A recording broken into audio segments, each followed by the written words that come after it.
Chapter 5, The Hidden Place. Man, this chapter meant a lot to me.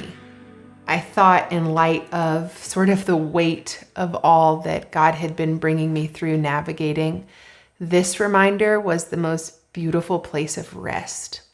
The picture that he drew for me of the bridal suite, of the most intimate and secluded and private place that a bride and a groom slip off to together. Man, the private places where we come together in intimacy, they're unseen. And that's beautiful. That's right. That's good. In the very same way, we are to slip away to the hidden place in our relationship with God.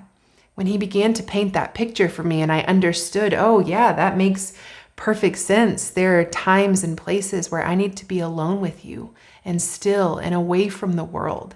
And that's where true intimacy, right-natured intimacy takes place. Oh, it was so beautiful. This passage from the book, I think, captures it really well. But on page 108, just as the bridal chambers and the honeymoon suite are cherished as sacred, intimate spaces, so too are the hidden places in our faith. The unseen private spaces we escape to in order to commune with the one whom our soul loves, to pray, to digest his word, to intercede, to wrestle, to rest with him, to simply be, to be one.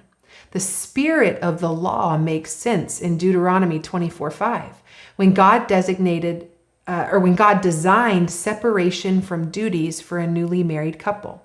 It says, when a man is newly married, he shall not go out with the army or be liable for any other public duty. He shall be free at home 1 year to be happy with his wife whom he has taken. A God-granted right to cease striving in order to delight in covenantal union. It's a gift. One he is speaking to the bridegroom and to his bride. Go away for a while. Nurture the joy of your union. Know one another in all the many ways you've never known one another before. It's incredible. We find this permission in the word. You should have a hidden place, a private place. You have full permission to slip away and to be still with God. So I have a couple questions, because when the practical hits the beautiful, sometimes we find that maybe we haven't been quite as intentional with carving these spaces out. First question, where is your hidden place with the Lord? Is it a prayer closet?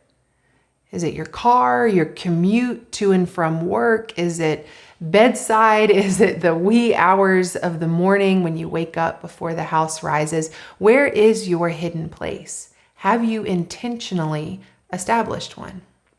Question number 2, how intentional are you about finding your way to this place regularly?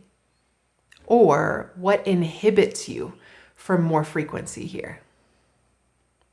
And question number 3, because you read about what takes place in that hidden space, do you trust the Lord to pull back the layers you're hiding behind with dignity and patience and kindness? Remember in this chapter, we talked about the undressing that takes place in that private place. Do you trust him to carry the character he promises that he does, one of patience and honor, or do you fear being exposed?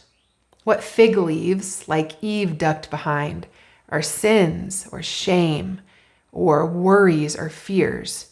Have you layered up like coats around you? The hidden place is a beautiful invitation, because like we learned in the chapter, he does holy work in the quiet caves. The undressing, a beautiful place to be, that he does so with such dignity, and he invites us to explore more of who he is too. But hard for that to take place in a busy, chaotic, crazy world. We need to be intentional about stealing away with the lover of our soul. You ready for chapter 6?